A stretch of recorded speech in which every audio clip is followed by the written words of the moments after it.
Hoje vamos conversar sobre um tema muito especial, que é a respeito do juízo. Muitas pessoas não gostam desse tema, talvez por não compreenderem esse assunto. E eu espero que hoje você compreenda um pouco mais desse assunto. E sem dúvida, quando entendemos o julgamento divino, nós entendemos o quanto Deus nos ama e os planos que Ele tem para cada um de nós. Quero partilhar aqui com você uma tela para que nós possamos, então, estudar esse assunto que é tão especial na palavra de Deus. O julgamento, o juízo de Deus. Existe um juiz investigativo? Deus vai julgar seus filhos? Muitas vezes nós, adventistas, somos criticados, né? E certamente temos muitos amigos não adventistas conectados agora conosco, pelo Facebook, pelo YouTube, para participar desse momento especial de estudo da Bíblia. E talvez você já tenha ouvido falar que os adventistas ensinam sobre um juízo e são criticados por isso. Aqueles que nos criticam até apresentam aí um verso da Bíblia para contrariar esse ensino. Alguns pegam João 5:24 e dizem assim: olha o que Jesus declarou. Em verdade vos digo, quem ouve a minha palavra e crê naquele que me enviou tem a vida eterna, não entra em juízo, mas passou da morte para a vida. Alguns usam esse texto para dizer, está vendo aí? Essa história de juízo é invenção dos adventistas. Não existe um juízo investigativo. Quem tem Cristo não passa por juízo, já está salvo. Mas será que foi isso que Jesus quis dizer em João 5:24? Uma olhada mais atenta para esse verso, nós descobrimos que a palavra juízo aqui em João 5 é a palavra crises. Essa é uma palavra grega. E a palavra crises, ela pode ser traduzida de algumas maneiras. Ela pode ser traduzida como julgamento e também como condenação. Ou seja, quem entrou em juízo, segundo essa interpretação, que aparece na Almeida Revista e Corrigida e na tradução Nova Versão Internacional, quem aceitou a Cristo, ele não será condenado. Você percebe que muda completamente de figura agora o sentido do verso? Na Nova Versão Internacional, foi traduzido assim: eu lhes asseguro, quem ouve a minha palavra e crê naquele que me enviou tem a vida eterna e não será condenado. Então, se a palavra crises pode ser julgamento ou condenação, então, quando João diz que aquele que aceitou a palavra de Cristo não será condenado, esta é a melhor tradução. Porque não ser condenado já pressupõe um juízo. E a Bíblia é clara em ensinar para mim e para você que há um tribunal no céu. E nesse tribunal celestial, todo ser humano será julgado. Então, se Cristo declarou de que quem o aceita não vai entrar em juízo, isso estaria em desarmonia com vários outros textos da Bíblia que falam sobre um julgamento divino, que falam sobre um tribunal no céu, que falam que eu e você um dia vamos comparecer perante Deus.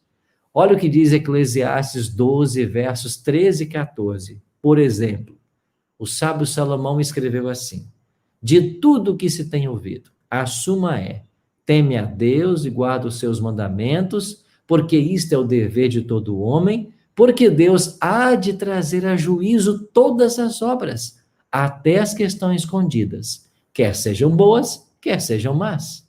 Ora, a Bíblia é clara em afirmar que Deus vai trazer a juízo todas as obras, se mesmo as boas obras dos salvos. Há um outro texto também que é bem claro.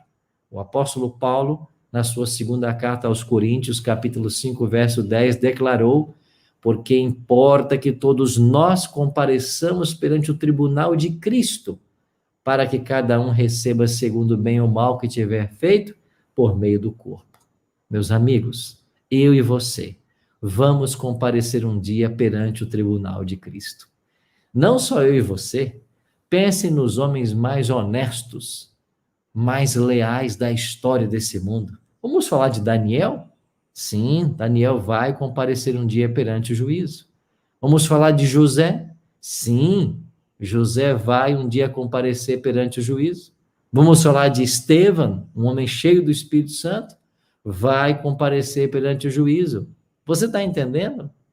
Todo ser humano vai comparecer.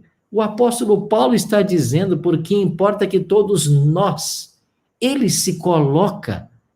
E veja você que Paulo era um santo homem de Deus, que dedicou sua vida ao Senhor, mas como todos nós também cometeu pecados, e por ser pecador, precisa um dia comparecer diante desse tribunal. O próprio Cristo enfatizou a questão do juízo. Aqui em Mateus 12, 36 e 37, Jesus declarou: digo-vos que de toda palavra frívola que proferirem os homens, dela darão conta no dia do juízo. Porque pelas tuas palavras serás justificado e pelas tuas palavras serás condenado. Então Jesus foi claro em dizer que há um juízo. Agora, você tem medo desse juízo? Bom, como eu disse no início, muitas vezes o medo do julgamento vem pelo desconhecimento dessa doutrina que está totalmente fundamentada na Bíblia. E sabe o que é mais interessante? Os mesmos elementos que você conhece de um tribunal humano, a Bíblia apresenta como estando no tribunal divino. Você quer ver um exemplo? No tribunal celestial, no juízo que vai haver no céu, quem é o juiz? Daniel 7 responde: continuei olhando até que foram postos uns tronos e o ancião de dia se assentou. Sua veste era branca como a neve, os cabelos da cabeça como a pura lã. O seu trono eram chamas de fogo e as suas rodas eram fogo ardente. Um rio de fogo manava e saía de diante dele. Milhares e milhares o serviam e miríades estavam diante dele. Agora olha a última parte do verso 10. Assentou-se o tribunal e se abriram os livros. Você está vendo que a Bíblia fala de uma cena judicial em Daniel capítulo 9? E esse ancião de dias é o próprio Pai. Deus é o juiz nesse grande julgamento. Se há um juiz, tem que haver um réu. E quem é o réu? Olha o que diz Paulo em Romanos 5,12. Portanto, assim como por um só homem entrou o pecado no mundo, ele está falando de Adão, e pelo pecado a morte, assim também a morte passou a todos os homens, porque todos pecaram. Ou seja, nós somos os réus, e nós estamos condenados à morte. A nossa condenação é a morte eterna, porque todos nós pecamos. E quem é que nos acusa diante de Deus como pecadores? É o próprio Satanás. Olha o que diz Apocalipse 12:10. Então ouvi grande voz do céu proclamando: agora veio a salvação, o poder, o reino do nosso Deus e a autoridade do seu Cristo, pois foi expulso o acusador de nossos irmãos, o mesmo que os acusa de dia e de noite diante do nosso Deus. De acordo com Apocalipse 12:10, sabe quem acusa você? Satanás. Satanás é o acusador. Agora, por que é que Satanás nos acusa? Porque Satanás quer, com isso, atingir, manchar a reputação de Deus. Mas como que a reputação de Deus pode ser manchada? Ela não pode ser manchada. Mas eu vou falar para você hoje algo muito interessante. Espere um pouquinho. Qual será a norma do juízo que Deus vai usar? E eu vou explicar para você um detalhe interessante. A Bíblia diz em Tiago 2,12: falai de tal maneira, e de tal maneira procedei, como aqueles que hão de ser julgados pela lei da liberdade. Eu e você vamos ser julgados pela lei da liberdade. Agora, que lei da liberdade é esta? Se você voltar um verso, Tiago 2,11, vai mencionar ali 2 mandamentos da lei de Deus. A lei da liberdade é o próprio decálogo, é a lei de Deus. É esta lei que Deus vai usar para julgar todo ser humano, desde Adão até o último ser humano que viver sobre a face desse mundo. E para que Deus faça esse juízo, há livros de registro, onde cada palavra, cada pensamento e cada ato está sendo registrado. Daniel 7 diz aí: assentou-se o tribunal e se abriram os livros. Agora, você tem que entender que a expressão livros ou livros de registro que aparece na Bíblia é uma expressão que Deus usa para falar de um sistema de arquivamento que há no céu. É claro que esse sistema de arquivamento não são livros como nós entendemos hoje, mas é porque nos dias de Daniel, os rolos era o que eles tinham para registrar informações. Agora, é claro que no céu há registros ou forma de se registrar cada palavra, pensamento ou ato das pessoas numa tecnologia que nós nunca sonhamos, né? Você hoje pode pensar num computador, guardar numa nuvem, HDs. Bom, no céu tem coisa muito mais avançada que isso. A grande verdade é que cada ato, cada palavra e cada pensamento de cada ser humano está sendo guardado num registro fiel. Para quê? Para o dia do juízo. Agora, só que Deus criou para ele mesmo um grande problema. E aqui eu chego ao cerne da nossa discussão. Qual foi o grande problema que Deus criou para ele mesmo? É porque todos nós somos pecadores. Eu e você somos pecadores. E como Deus pode salvar alguém que é pecador? E Satanás acusa a Deus disso. Você já imaginou, por exemplo, a história de Davi? Deus chama Davi de um homem segundo o seu coração, mas vem Satanás e diz assim: escuta, você vai salvar Davi, mas espera aí. Davi foi o homem que mandou um dos seus soldados à guerra para que certamente ele morresse, para que ficasse com sua esposa, Betseba. Como que você vai salvar um homem destes? É assim que Deus acusa. Sabe, eu li outro dia uma ilustração muito interessante e eu queria partilhar ela com você. Imagine você que os anjos de Deus estão de um lado para o outro nesse planeta, em todas as eras, fazendo o trabalho em prol da salvação daqueles que creem em Deus. E de repente, Satanás para um anjo desse e disse: escuta, você está indo para o céu? E o anjo responde: sim. Ele disse: então você pode dar um recado para Deus? Você acabou de ver o que fez Davi agora? Ele contemplou esta mulher, cobiçou, se deitou com ela. Você acabou de ver o que ele fez? Ele ordenou que Urias fosse colocado no fronte, à frente dos soldados para a batalha, porque certamente ele morreria para ficar com a esposa. Agora, você acredita que esse Deus está sendo justo se salvar esse homem? Então, pergunte isso para ele. Deus vai salvar Davi? Ele considera esse homem segundo o seu coração?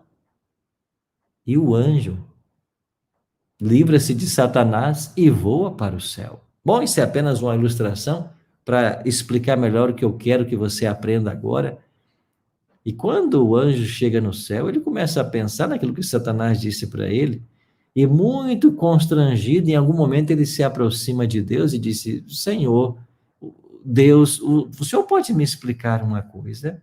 E Deus disse: sim, claro, o que está perturbando o seu coração? E ele disse: é porque o diabo falou de Davi, das coisas que ele fez. O senhor vai salvar esse homem? E Deus põe a mão no ombro desse anjo e diz para ele assim: apenas confie em mim. Nesse momento, confia em mim. No final, você vai entender. E o anjo se sente confortado. Sabe o que é o juízo divino? É Deus dizendo para o universo: confie em mim. Confie em mim, porque mesmo este homem e esta mulher, que acordou 5 da manhã hoje para participar dessa live, sendo pecadores como são, eu tenho um plano na vida deles. E o que o universo está vendo nesse momento não é o final da história. No final da história você vai entender por que Davi será salvo. Apenas confie em mim.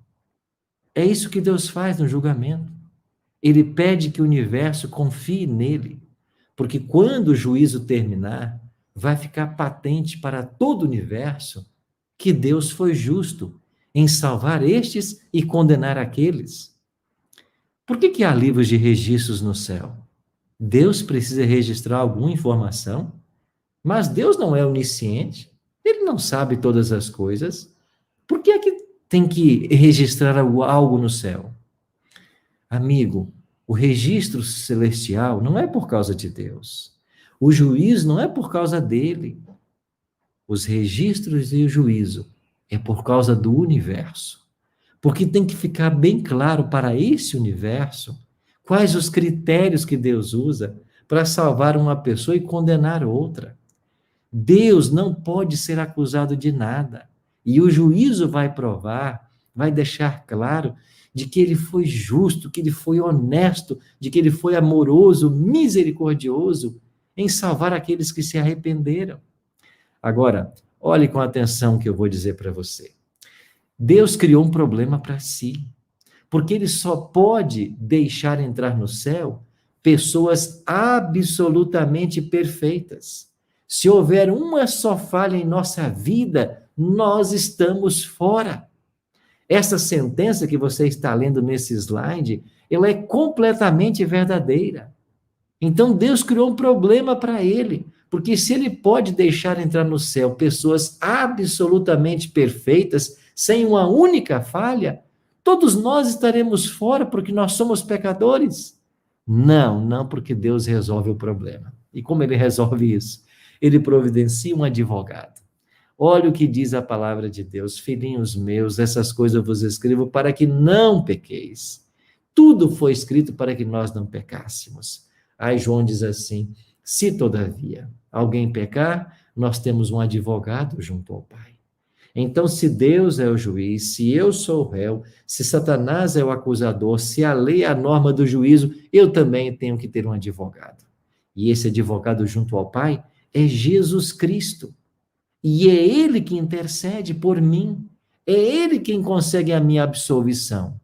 Mas como que ele pode me absolver? Paulo explica para mim e para você.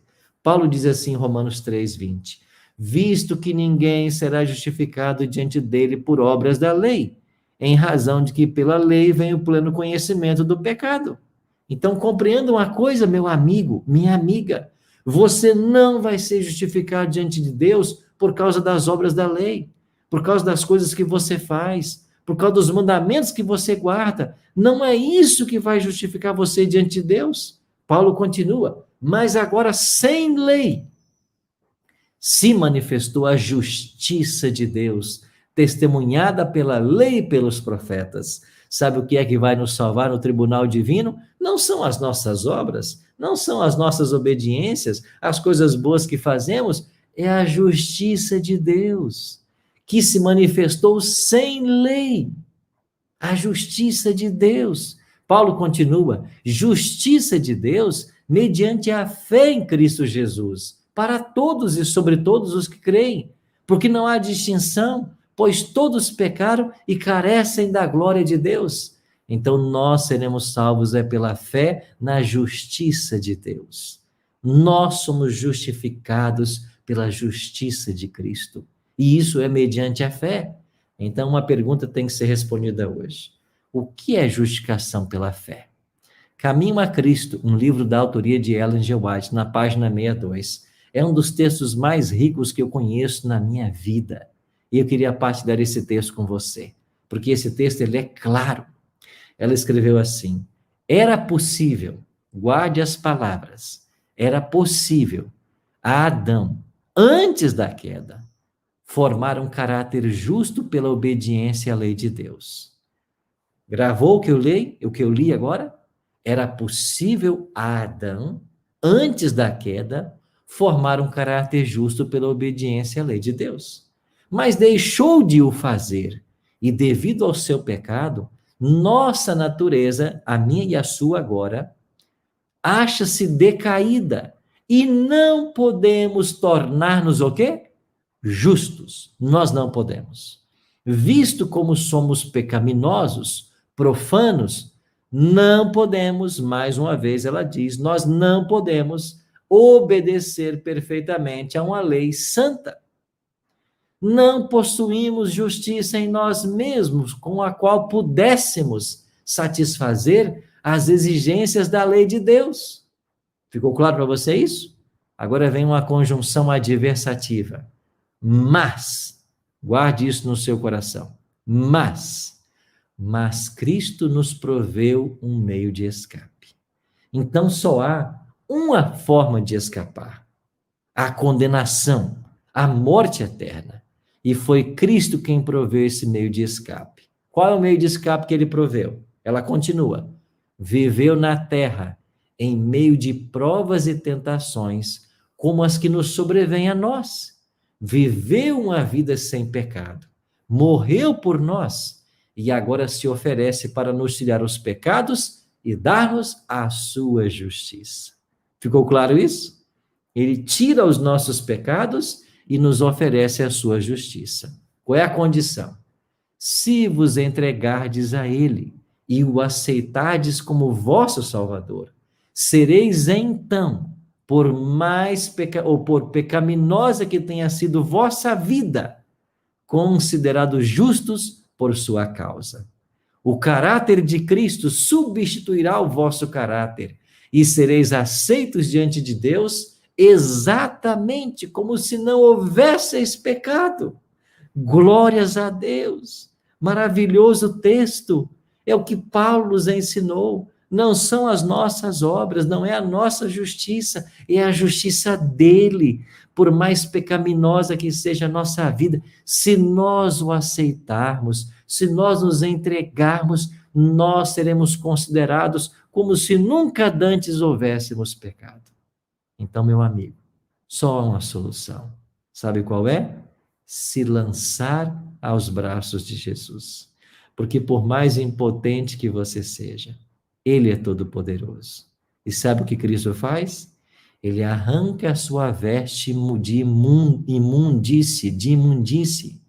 Ele arranca a sua veste de pecado e cobre você com o puro manto da justiça dele. É isso que ele faz por mim e por você. O Senhor pede uma coisa em troca de sua justiça. Só uma coisa. Você está prestando atenção? Deus só pede uma coisa em troca dessa justiça que nos apresenta diante do juízo como se nunca houvéssemos pecado. Ele pede isso aqui, ó. É isso que ele pede. Essa imagem fala por 1000 palavras. É isso que ele pede. Sabe o que ele pede de mim, de você? É isso aqui, ó. É isso que ele pede. É isso que ele pede de nós.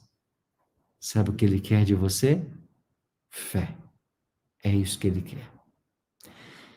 Se você exercer fé na justiça de Cristo, no amor que ele tem por todos nós, se você confiar no Cristo crucificado para perdão dos seus pecados e para a salvação e vida eterna, você será salvo. É isso que Deus pede. E a última pergunta para concluir a minha breve reflexão. Quanto tempo você tem? Quanto tempo você tem? Hoje é o dia 27 de outubro. No dia 22 de outubro, semana passada, nós completamos 176 anos, desde que o juízo iniciou lá no santuário celestial. Porque no dia 22 de outubro de 1844, Jesus começou o juízo. E quando terminar esse juízo, ele voltará à terra em glória e majestade para dar a recompensa para os salvos. O juízo já começou há mais de 170 anos. Começou pelos mortos. Em 1900, a escritora Ellen G. White escreveu: breve, não sabemos quão breve, ele passará aos vivos. Podemos estar hoje nos juízos dos vivos? Podemos.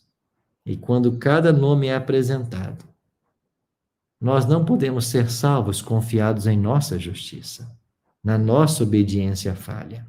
Você só pode ser salvo confiado na justiça de Cristo. Eu queria então agora interromper o compartilhamento dessa tela para falar algo muito especial para você. O seu coração já é de Cristo? O seu coração já é completamente dele? Você acredita nele como o teu representante lá no tribunal celeste? Você quer aceitar o dom maravilhoso da vida eterna que ele oferece para você nesta manhã? Aqui em São Paulo, o sol já aparece. o dia começa a clarear. E sabe o que ensina a palavra de Deus, esse livro que nós tanto amamos? A cada manhã, as misericórdias do Senhor se renovam. Isso quer dizer que elas se renovaram agora, nesta manhã. E há graça para você. Eu posso estar falando para alguém que um dia foi cristão, mas pelos problemas que a vida tem, se afastou. É hora de voltar agora. Se eu estiver falando para alguém que um dia já esteve nos caminhos do Senhor e se afastou dele, volte agora. Se eu estou falando para alguém que nunca entregou sua vida a Jesus, mas quer ser salvo, tome a sua decisão agora. Decisão de aceitar a Cristo como teu Salvador e ser batizado. E se você quer tomar essa decisão, nós vamos ajudar você. Você pode mandar uma mensagem para o nosso WhatsApp, esse que está aparecendo na sua tela aí agora. É o WhatsApp 61. Você pode mandar para esse número, 3343-5302. 3343-5302. Manda um WhatsApp para esse número dizendo, eu quero me batizar. Nós vamos ajudar você. Vai aparecer aqui também um link do Google Docs. Você pode acessar esse link que está aparecendo para você aqui nas descrições, aqui nas nossas mensagens. Vai aparecer para você aqui esse link. Você pode clicar nele, não apenas para pedido de oração, mas para colocar aqui o desejo que você tem de ser batizado, de se entregar a Cristo. Quanto tempo você tem? Eu não sei. Mas eu vou pedir a Cíntia agora que cante uma música. E eu não sei quantos minutos essa música tem, Cíntia, mas os minutos que ela tem, os minutos que você vai estar usando a sua voz para louvar a Deus agora, é o tempo que o céu vai dar para esse que está conectado com a gente agora, entregar o seu coração a Jesus. E eu vou estar aqui orando para que ao longo dessa música você mande a sua mensagem para o nosso WhatsApp, 61-3343-5302. Ou então você acesse o link que nós estamos postando aqui nos nossos comentários. E tome agora, nesta manhã de terça-feira, a sua decisão pelo batismo. Cíntia, louve a Deus agora, por favor. Amém.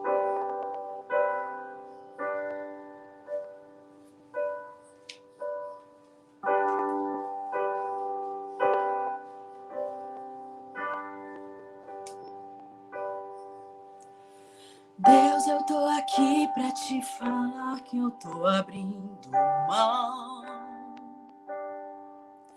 dos meus planos porque estou atrapalhando os seus propósitos. E que tudo que eu fiz da minha maneira só me fez chorar de dor. E ainda dei trabalho pro Senhor, clamando e pedindo ajuda. Tudo que o Senhor realizou foi tão maravilhoso. Foi tão perfeito, foi tão bom, tão leve e agradável. E baseado nisso é que eu estou aqui hoje pra dizer que eu abro mão, porque eu quero aquela história que o Senhor escreveu quando eu era substância informe no ventre da minha mãe.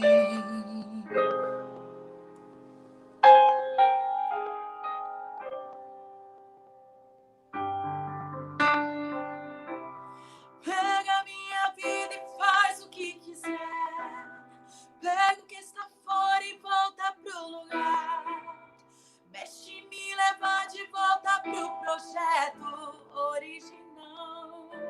Só quero estar contigo e que estejas comigo. A maior riqueza que eu tenho é ter o seu espírito dentro de mim. Me devolve a alegria de ser filho. Só quero estar contigo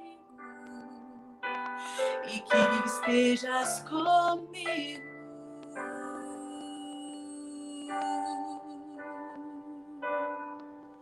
Por favor, Senhor.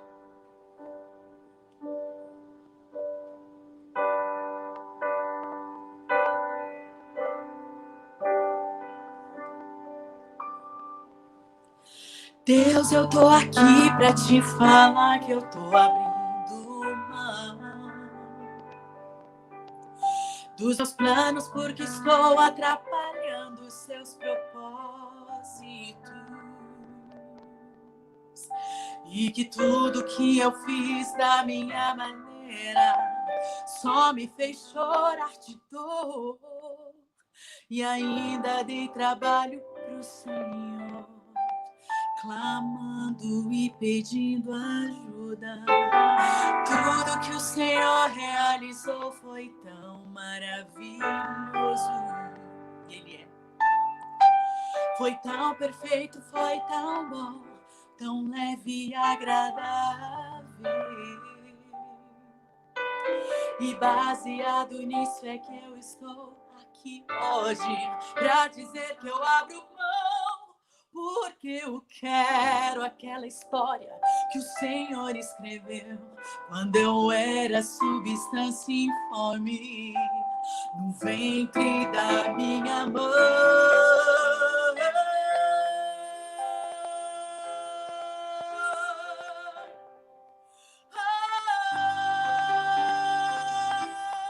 Pega minha vida e faz o que quiser. Pega o que está fora e volta pro lugar. Mexe e me leva de volta pro projeto original. Só quero estar contigo e que estejas comigo. A maior riqueza que eu tenho é ter o seu espírito dentro de mim. Me devolve a alegria de ser filho. Só quero estar contigo e que estejas comigo. Só quero estar contigo e que estejas comigo, Deus.